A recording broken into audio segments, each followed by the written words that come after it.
Hola futuros colegas y profesoras y todo el que escuche el podcast, bienvenidos sean. Somos el grupo número 1 y hoy vamos a analizar Mis hermanos sueñan despiertos, película chilena que fue dirigida por la cineasta Claudia Guayquimilla, que se inspiró directamente de la tragedia que ocurrió en 2007 en el centro Tiempo de Crecer en Puerto Montt. Sí, igual esta película tiene harto que analizar, no es tan simple como parece. Demasiado. De hecho, nosotros la vimos y fue como, ya, aquí hay algo más profundo pasando. Pero advertencia, en este podcast hay spoilers. Así que sin más preámbulos, empecemos. Bueno, primero para contextualizar un poco, esta película chilena narra la historia de Ángel, de 14 años, y Franco, de 16.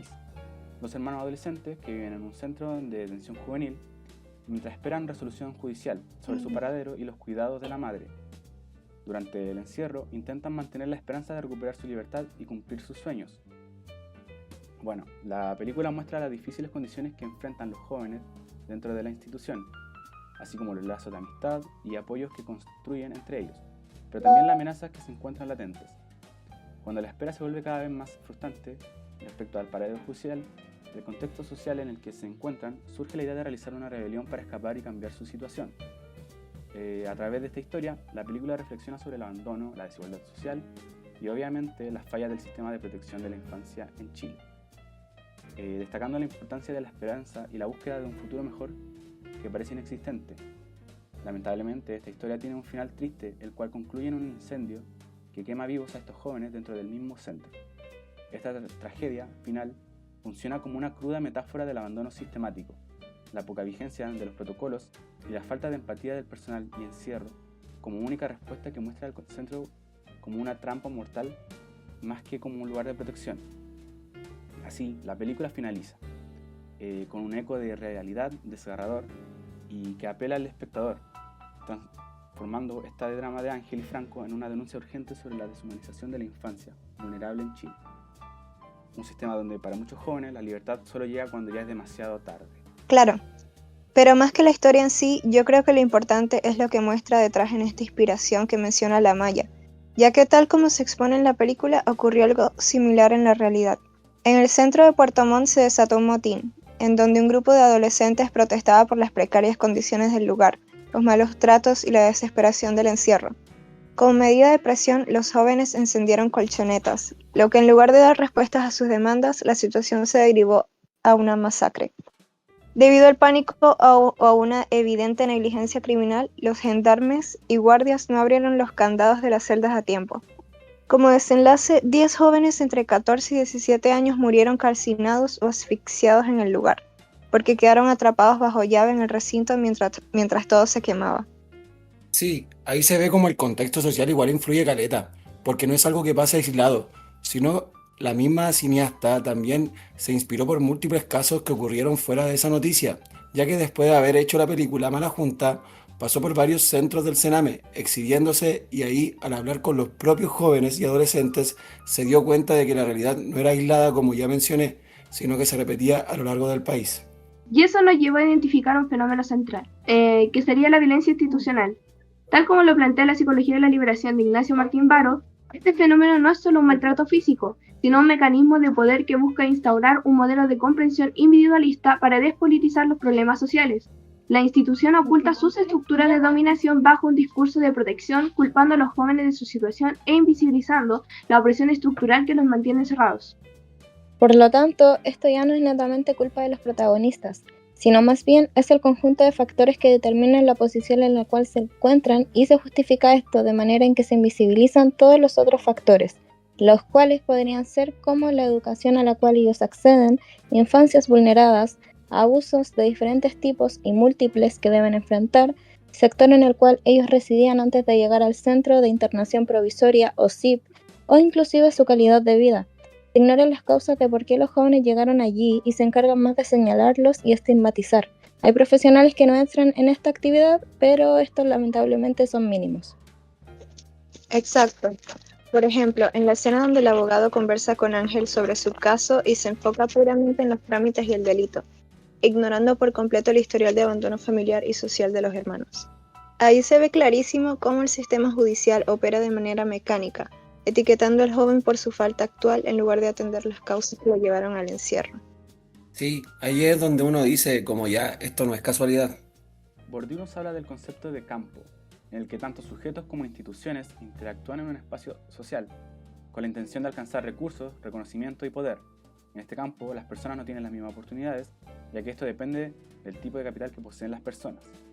Que serían el capital económico, social, cultural y simbólico. Y este centro de detención juvenil funciona exactamente como un campo en el cual existen desigualdades, normas y relaciones de poder que interfieren en la vida de los jóvenes. Ángel, Franco y el resto de niños poseen una relación inferior con respecto a jueces, funcionarios y autoridades, quienes tienen mayor control sobre la vida de ellos.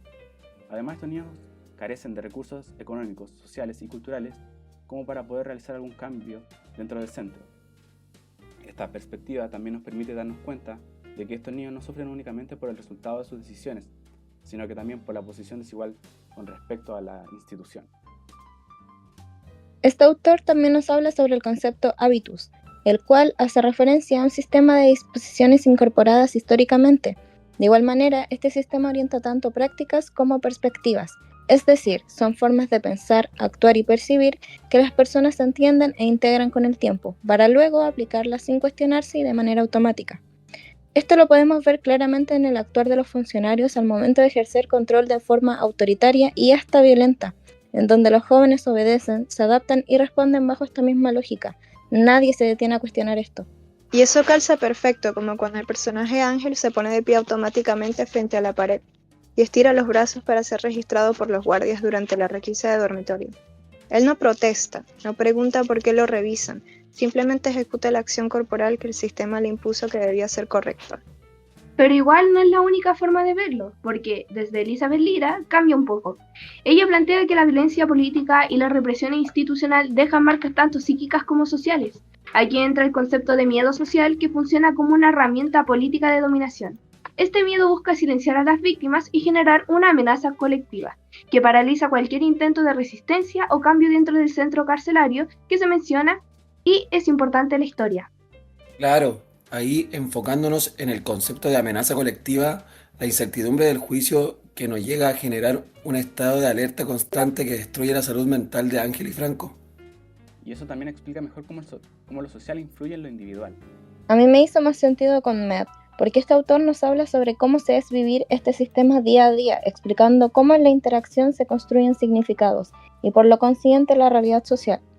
Me hace más sentido porque estas dinámicas violentas se reproducen en la interacción cotidiana, donde los significados de autoridad y subordinación se construyen y validan socialmente, contribuyendo a la naturalización de estas relaciones de poder. Sí, sobre todo en la parte donde uno de los jóvenes se descompensa, pide ayuda y medicación a un encargado, el cual responde únicamente con que se vaya a sentar. Posterior se encuentra un joven muerto por suicidio en su cuarto, demostrando la crisis real en la que se encontraba y que fue minimizada. Se nota mucho cómo el personaje está atravesado por eso. Si usamos la mirada de Silvia Federici, vemos que sus cuerpos ya no son algo natural, sino un espacio político. El sistema los trata como una máquina de trabajo, o en este caso como una máquina de obediencia, que debe ser mecanizada y disciplinada mediante el terror o la farmacodependencia, expropiándolos de su autonomía para que sirvan los fines de control estatal. Entonces esto se vuelve aún más complejo, porque ya no es solo una cosa, sino varias al mismo tiempo. Igual es interesante porque los autores no dicen exactamente lo mismo. Pero juntos te dan una mirada más completa. Como que uno explica lo interno y el otro lo social. Por ejemplo, el interaccionismo simbólico de Mead nos ayuda a entender que el self surge de la interacción diaria y la asunción de roles, pero Martín Varo nos recuerda con fuerza que no hay salud mental posible en una sociedad que ya está enferma.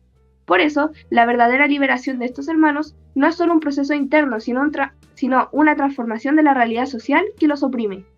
Y al final todo se mezcla en el personaje. Entonces el fenómeno no se puede entender desde una sola teoría.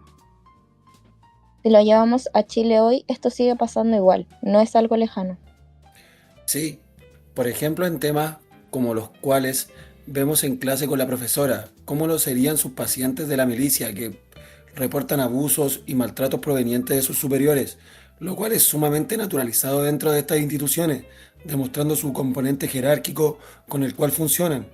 Estos actos traen como consecuencias problemáticas de salud para las víctimas y dificultades para sobrellevar su cotidianidad, complicando así también el proceso de asistir a su trabajo y cumplir con sus deberes.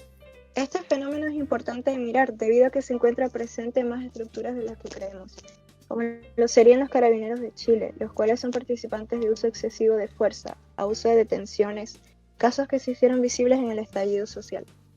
Por otro lado, también tenemos los sistemas de salud y educación, en donde se evidencia un trato desigual según cuál sea tu clase social, lo que provoca barreras de acceso.